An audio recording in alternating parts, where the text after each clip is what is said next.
this is Ken Kaplan from the New England Motorcycle Museum. Proud to be representing another classic, fantastic Honda CL70 on and off-road bike that has never been off-road and is in fantastic original condition.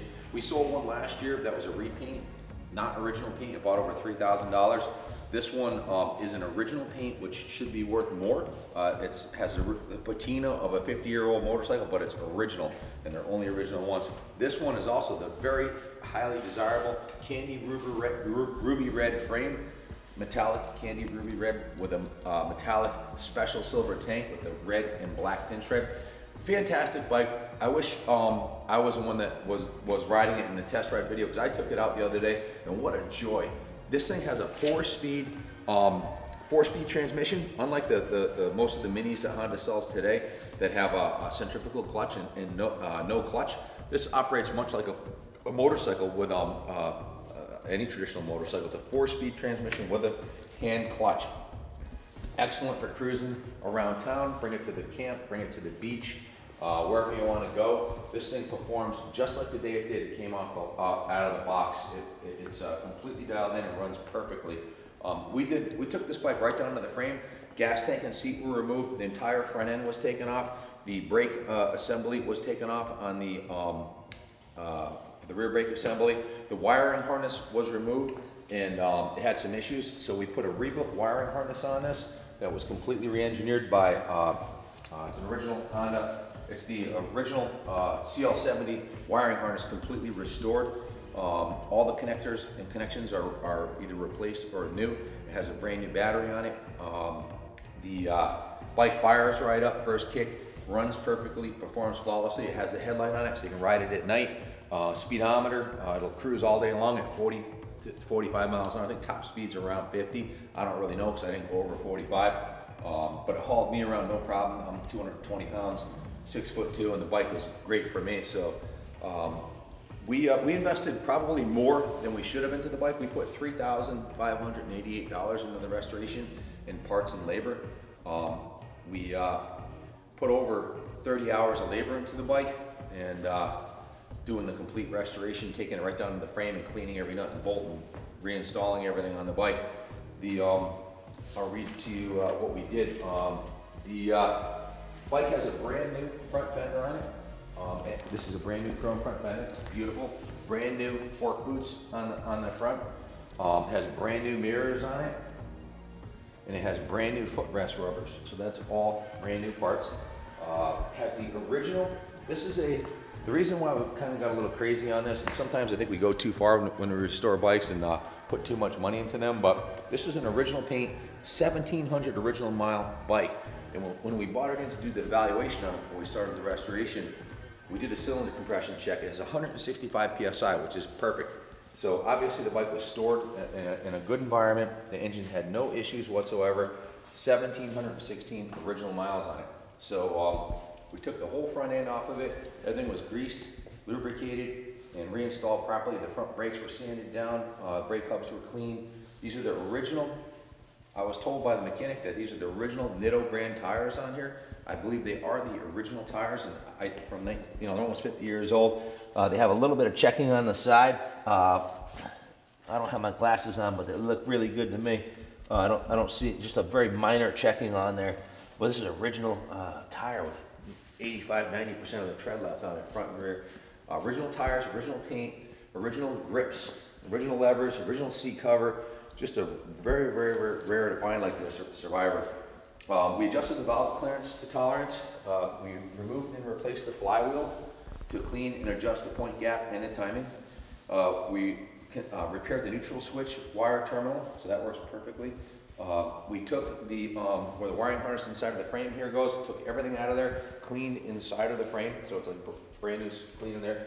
We removed and replaced the carb, cleaned it in our ultrasonic carb cleaning tank, adjusted everything perfectly, and we cleaned and lubed the throttle housing, pipe, cable, and cleaned the air filter.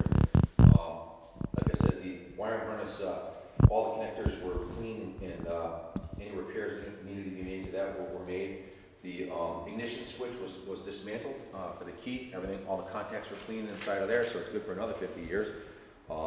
We installed the meter on the sub harness test, and replaced 2 indicator bulbs and replaced 2 turn signal bulbs. So the indicator bulbs, the turn signals, the brake light, and the headlight all work nicely.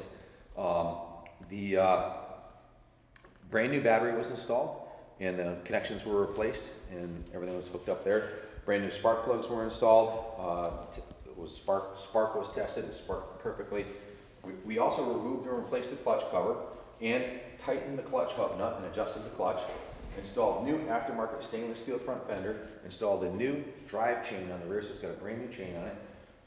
We also pulled the brake pedal assembly aside, removed, cleaned, greased, reinstalled, and adjusted the rear brake. We replaced the rear brake light switch, installed the headlight lamp bucket, reinstalled everything that was taken off the front end, hooked up all the wiring, replaced several wires and terminals and connectors in the headlight and that area to make sure everything's perfect. Adjusted tire pressure front and rear, adjusted cable free plays, adjusted the idle speed and air screw once the bike was running, and confirmed proper operation of the petcock, the clutch, the transmissions, and the brakes. And I test rode the bike, and it is an absolute joy. Smooth running, smooth riding, nice tall frame. Like I said, I'm 6'2", so the bike fits me perfectly.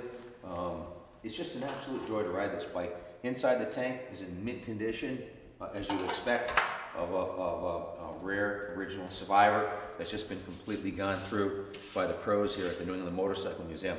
Like I said, the bike does have a little patina on it. There's a little ding in the side of the tank, a couple little beauty marks here and there. The seat's got a little rip in it, but this is an original, unrestored, cosmetically 50-year-old motorcycle that's just been mechanically gone through and runs beautifully. So hope it goes to a good home. If you have any questions about the bike, give us a call, 860-454-7024. I want to point out even the original sticker on the original sticker from 50-year-old sticker for the tire pressure and everything on the chain guide is there, as is the caution logo, which is, you power wash one of these and that can come right off. So obviously this is a bike that was loved, cared for, has the original center stand intact, has the passenger pegs if you want to ride your girlfriend around on the back of this thing at the beach or whatever, or take it down to Daytona for Bike Week. You can ride it on the street, it will keep up with traffic. I don't think I'm taking it on the highway, but for back roads, it's just a fantastic little machine. And it's legendary Honda reliability. The Chinese are making replicas of this motor 50 years after Honda stopped making these. And why? Because it's a fantastic engine, easy to work on, they're pretty much bulletproof, and parts are available. They even make a replica of this motor that's a 4-valve Daytona 144cc engine that makes about 20 horse that would drop right in this frame.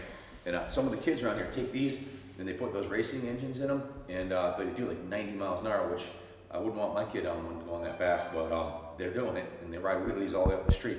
This is a rare, original, unrepainted Survivor. So if you have any questions about it, give us a call. I hope somebody buys this and enjoys it as much as I did when I test rode it. The thing's an absolute joy.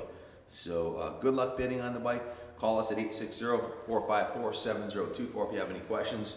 And hope it goes to a good home. All proceeds are going to the New England Motorcycle Museum Restoration Fund. So you're preserving motorcycle history, and you're helping the museum. So good luck bidding on the bike. God bless America.